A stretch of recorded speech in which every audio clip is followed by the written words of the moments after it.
Hello friends, welcome to daily cooking.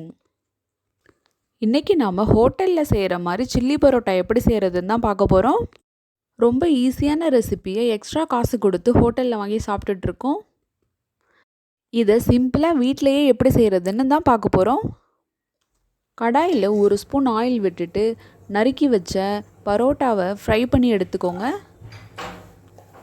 உங்களுக்கு வேணும்னா deep ஃப்ரையும் பண்ணிக்கலாம். பரோட்டா எப்படி செய்கிறதுன்னு நான் ஆல்ரெடி வீடியோ போட்டிருக்கேன். டிஸ்கிரிப்ஷனில் லிங்க் கொடுக்குறேன், செக் பண்ணிக்கோங்க.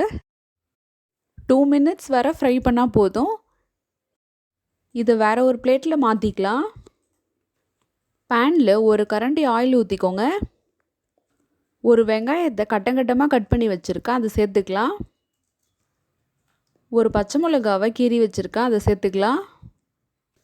ஒரு குடைமிளகாவை கட்டங்கட்டமாக கட் பண்ணி வச்சுருக்கேன், அதையும் சேர்த்துக்கலாம்.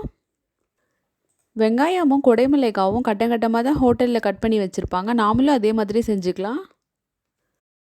இதனோட 1 ஸ்பூன் இஞ்சி பூண்டு பேஸ்ட்டு சேர்த்துக்கலாம். பச்சை வாசனை போகிற வரைக்கும் நல்லா வதக்கிக்கலாம். 1/4 ஸ்பூன் மஞ்சள் தூள் சேர்த்துக்கலாம்.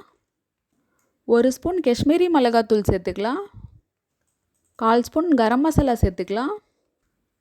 1 ஸ்பூன் கொத்தமல்லி தூள் சேர்த்துக்கலாம். எல்லாத்தையும் நல்லா மிக்ஸ் பண்ணி விட்டுட்டு கொஞ்சமாக தண்ணி சேர்த்து கொதிக்க விடுங்க. தேவையான அளவு இதனோட உப்பு சேர்த்துக்கலாம். தண்ணிலாம் நல்லா ட்ரை ஆகிடுச்சு. 1.5 ஸ்பூன் அளவுக்கு சில்லி சாஸ் சேர்த்துக்கிறேன். 2 ஸ்பூன் அளவுக்கு டொமேட்டோ கெச்சப் சேர்த்துக்கலாம். 1 ஸ்பூன் சோயா சாஸ் சேர்த்துக்கலாம். எல்லாத்தையும் நல்லா மிக்ஸ் பண்ணிக்கலாம். ஃப்ரை பண்ண பரோட்டாவையும் இதனோட சேர்த்துக்கலாம். மசாலா எல்லாம் பரோட்டாவில் நல்லா மிக்ஸ் ஆகிற வரைக்கும் கலரி விடுங்க. 5 சொட்டு லெமன் ஜூஸ் சேர்த்துக்கலாம். ஃபைனலாக நறுக்கி வச்ச கொத்தமல்லி இலையை இதனோட தூவிக்கலாம். ஹோட்டல் ஸ்டைல் கொத்து பரோட்டா சீக்கிரம் ரெடி ஆகிடுச்சு. வாங்க இப்போ டேஸ்ட் பண்ணி பார்க்கலாம். நீங்களும் இந்த ரெசிபியை உங்கள் வீட்டில் செஞ்சு பாருங்கள். இந்த ரெசிபி உங்களுக்கு பிடிச்சிருந்துச்சுன்னா டெய்லி குக்கிங் சேனலை சப்ஸ்கிரைப் பண்ணிக்கோங்க.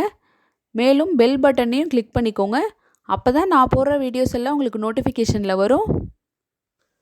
தேங்க்ஸ் ஃபார் வாட்சிங். பை.